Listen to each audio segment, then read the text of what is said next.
तो अगर तुमने पिछला ब्लॉग नहीं देखा जाके पहले वो देखो, तो हमने वहाँ पे मार्केट प्री एनालिसिस किया हुआ था एंड एक ट्रेड भी रेडी टू गो करके रखा हुआ था।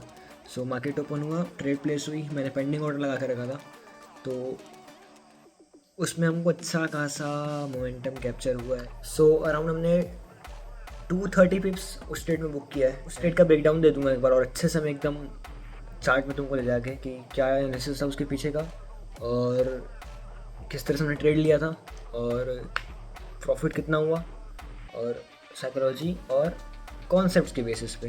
ठीक है, तो ये मैंने जो हमारा ग्रुप है पब्लिक ग्रुप उसमें अपडेट कर दिया था एंड ये एनालिसिस भी हमने पब्लिक ग्रुप में किया हुआ था, तो जो आए थे उनको पता होगा। एंड ये 230 पिप्स हमने इजीली कैप्चर किया।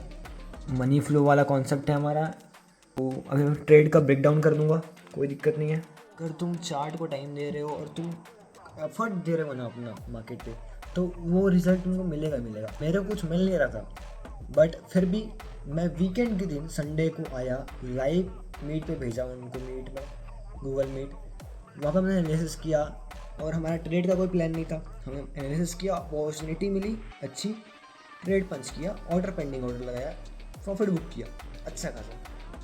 तो हमारा मोटिव प्रॉफिट का नहीं था, हमारा मोटिव सिर्फ एनालिसिस करना था। मेरा मोटिव सिर्फ ये था कि पब्लिक मेंबर्स आएंगे, उनको मैं दिखा दूंगा क्या क्या सीन है। अगले वीक की मार्केट एनालिसिस हो जाएगी हमारी, जो पिछला वीक हमारा गया है उसके बारे में थोड़ा डिस्कस हो जाएगा कि क्या मोमेंटम था पिछला वीक का।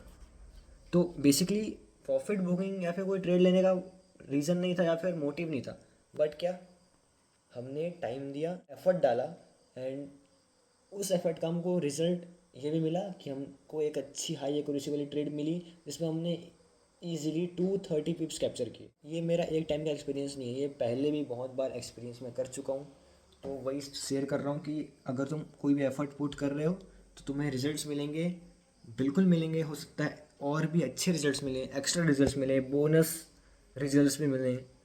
तो बी कंसिस्टेंट, एफर्ट डालना मत छोड़ो मार्केट पे।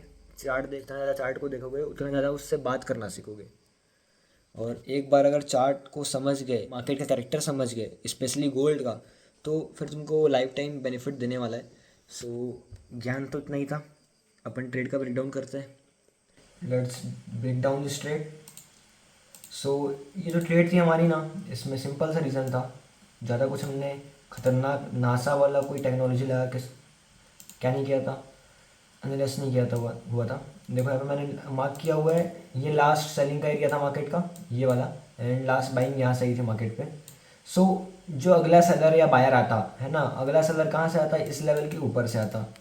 ठीक है, इसका मतलब क्या कि अगर ये लेवल ब्रेकआउट करता है तो तभी कोई सेलर आने वाला है। ठीक, और सेम यहाँ पे क्या कि लास्ट बायर यहाँ पे थे, यहाँ मतलब यहाँ के ऑर्डर्स खत्म हो चुके हैं, अगला बायर जो आएगा, अगली बाइंग के ऑर्डर्स होंगे वो नीचे होंगे। और मैंने नीचे एक लेवल भी निकाला था ये वाला, और ऑब्वियसली बात है कि मार्केट ऑल टाइम हाई पे है तो ऊपर कोई लेवल नहीं मिलेगा अपने को। ठीक, तो ये वाली ट्रेड का ब्रेकडाउन इस तरह से था कुछ कि ये जो लेवल था ना, यहाँ पे वो भी था एक 4 आवर के टाइम फ्रेम पे, मैं तुमको दिखा देता हूँ simply. It's a 4 hour time frame. ठीक, ये आ गया। अब ये 4 आवर टाइम फ्रेम पे यहाँ पे एक ओबी क्रिएट हुआ है एंड यहाँ पे एक 4 आवर पे वीजी भी था।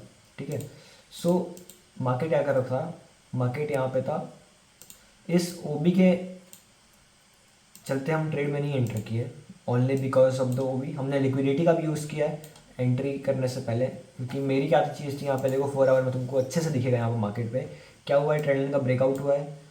जैसे ही ट्रेंड लाइन का ब्रेकआउट हुआ, लिक्विडिटी कहाँ पे जनरेट होगी, ऑब्वियसली यहाँ पे जनरेट होगी। ठीक है, बट यहाँ पे क्या फॉर्म हुआ है, डब्ल्यू। जो डब्ल्यू जब नेकलाइन का ब्रेक हुआ तो जो यहाँ पे सेल किए होंगे वो तो एग्जिट कर गए होंगे, बिकॉज उनको पता है कि डब्ल्यू का ब्रेकआउट देगा तो मार्केट ऊपर जाएगा, ऑब्वियस सी बात है। तो वो यहाँ पे कोई लिक्विडिटी नहीं है। अब जो नई लिक्विडिटी होगी वो कहाँ पे हुई, जैसे ही डब्ल्यू का ब्रेकआउट हुआ यहाँ पे नई लिक्विडिटी यहाँ पे एंटर हुई इस कैंडल क्लोजिंग के बाद। एंड उनका स्टॉप लॉस कहाँ पे होगा, इसके बीच में, यहाँ पे first stop loss, then second stop loss यहाँ पे, ऑब्वियस सी बात है ना।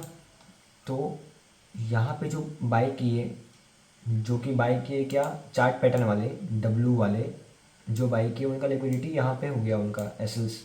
तो मैंने सिंपली दो कंफर्मेशन यूज़ किया। पहला क्या, जो डब्लू वाले थे उनका लिक्विडिटी और ओबी के साथ में एक एंट्री। तो मेरे को यहाँ पेंडिंग ऑर्डर मिला था जो कि बाद में एग्जीक्यूट हुआ अराउंड कहाँ पे, मैं दिखा देता हूँ, शो करता हूँ तुमको। ये जो है ये ट्रेड, यहाँ पे मेरा पेंडिंग ऑर्डर एग्जीक्यूट हुआ, इसी रैली आई यहाँ पे।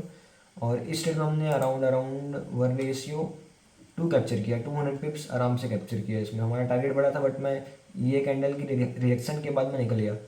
So this is a breakdown trade. I hope तुमको समझ आया होगा इस ट्रेड का लॉजिक।